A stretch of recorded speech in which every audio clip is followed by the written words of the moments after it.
Hey everybody, welcome to this Basics of Electronic Banking Monday. And today we're going to talk about Coke. No, I mean soda. No, I mean pop.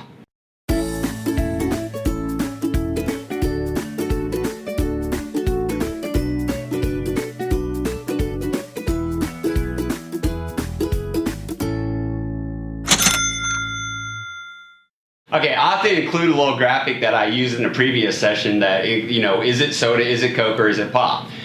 We're not going to be talking about that. We are going to talk about pop, but the pop we're going to talk about is POP, point of purchase. Now, point of purchase pop is a check conversion product or an SEC code that is available within ACH that we are able to use. I've been doing a series on the different SEC codes, and here I put it ahead and put together ARC, BOC, and POP week after week on purpose, and we're concluding with pop. I may have to have actually another video, I'm realizing, from some of the questions I've gotten over the years of what's the difference between ARC, BOC, and POP. But let's focus on pop right now.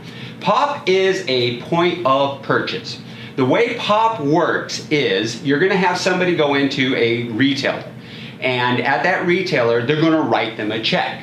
And what will happen is the retailer or the originator is going to take that check, source document, remember that's really what we use it as, they're going to scan it. Now when they scan it, they're going to be able to get all the information that they need from it. They're only allowed to hand key any errors that may be there, just like we saw with ARC and BOC.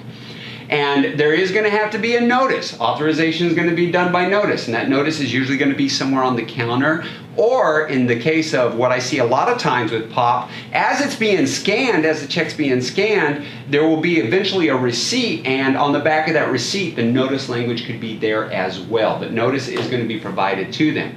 Now what's unique about pop is it is going to be just like ARC and BOC, less than 25,000. It does need to have a check serial number. We do say it can't have been used before, which anything involving a check and a check serial number, you should have not used that check and check number before. I just don't get it.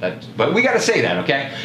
The other things that we're going to be looking for is in the case of retention, there is a 2-year retention period, but in this case, what happens with our pop, we give them the check, they scan it, they're going to void the check as they scan it too, and they're going to give it back. You want to have fun? Go watch somebody do a pop transaction and get the check back. It's like they're like, but I gave you the check, you're supposed to keep it. I even have some stories of what's happened in my life that I've witnessed where people are like, no, I don't want the check back, I gave it to you. You take the check. No, you take the check. No, you take the check. Now, that's what happens in pop. You have to give it back. What happens next or in the process, it may not be, give it back, maybe this happens afterwards, but this does have to happen. There is the signing of the authorization. There's a very large retailer out there that does pop, and when they do them, you'll see that on the same pad where we do the credit card signing, well, right beside it is going to be the authorization language. On that pad where you do the credit card signing and you stick your pen and do all that, that is also where you'll sign the authorization. And the copy is actually given back to the receiver.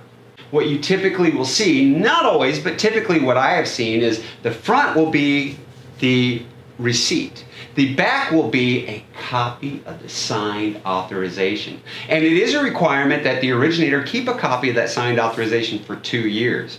All right, there's a lot to pop, and I'm going to go ahead and I have to make a video that ARC, BOC, and POP, let's compare them, what are the differences, what makes them the same, and probably get onto some source documents too. So look for that in the future. I also plan to continue the series on all the SEC codes. If you do have any questions, do you have anything that you would like to see in future videos, or any comments, please put them below.